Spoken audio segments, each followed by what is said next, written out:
bringing the people behind our food to life.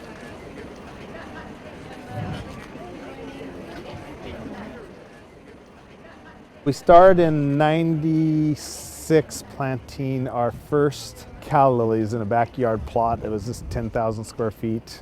We grew from there to 5 acres. 9/11 is when the flower industry kind of tanked because everything got tied up. And as soon as that happened, the shipping lanes got tighter. People didn't buy flowers quite as much, and it really hurt our flower business. So we started switching everything into produce at that time. This land was actually a homestead in about 1850. It's been cleared. The cow manure that's been on the land for the last 125, 130 years has just built an incredible organic base. Through trial and error of planting sometimes a little too late and sometimes a little too early, you realize you can push to the season, because pretty soon we were picking artichokes in December one year, and one year we made broccoli month after month up until March.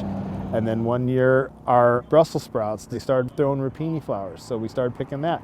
And then we realized one year we planted to make carrots. People at the farmers market kept buying them month after month after month, and we had good carrots that went all the way until the end of April. We realized if we just plant a little bit earlier in the spring in a greenhouse, we have them in May, and pretty soon we're farming all year long. In the wintertime and in the spring and fall, the things from Tillamook really have a different taste to them from this area. And we believe it's probably the salt air and how close we are to the ocean. You will never find a better carrot anywhere than from this farm. Our orange carrot is the sweetest. It's like glass in your mouth. I mean, it shatters, it's fresh, it's crisp, it's delicious. Our farm, we grow many different colors of carrots. Standard orange, and then about 7 other different colors. The challenges of growing in the winter, you're watching the news and the weatherman says, and here comes an Arctic front. You're saying, how Arctic is it?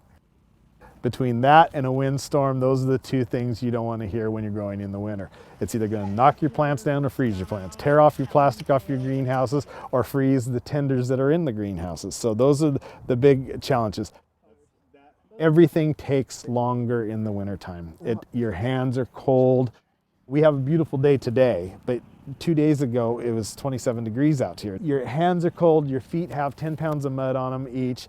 You're tired, sometimes it's raining, it might be blowing 45, 50 miles an hour, and you have a raincoat and your butt's up in the air and you're trying to get carrots out of the mud and they're sliming off your hands, and you pull out a twist tie and it falls into the mud.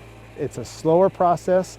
It's harder on the product itself as far as what the product looks like. You might not get the most beautiful kale this time of year because you just had a frost that made it a little bit brown or yellow on the edge, but you'll get the better flavor this time of year. So not all the things that are beautiful are always the best tasting. Everything takes longer. It's harder on your body. You can't work 14 hours a day out in 20 and 30 degree muddy weather. I mean, you're gonna work 6 hours and you're gonna be tired. If you plan on making money in the wintertime, you will fail pretty much. You have to say this is going to be extra, and it's just cash flow that helps keep your employees going, maybe gives you a vacation if you can get away. It's not something I strive to do.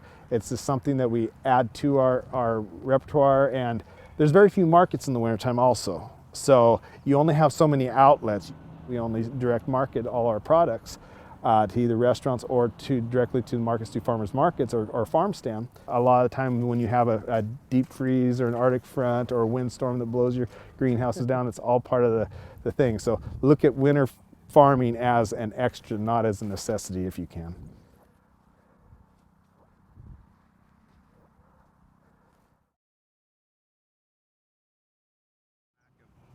That below 40 degrees always triggers a reaction to bring up sugars from the root to protect those plants. So the cooler weather on sharp inclines or long periods of times will actually sweeten your crops.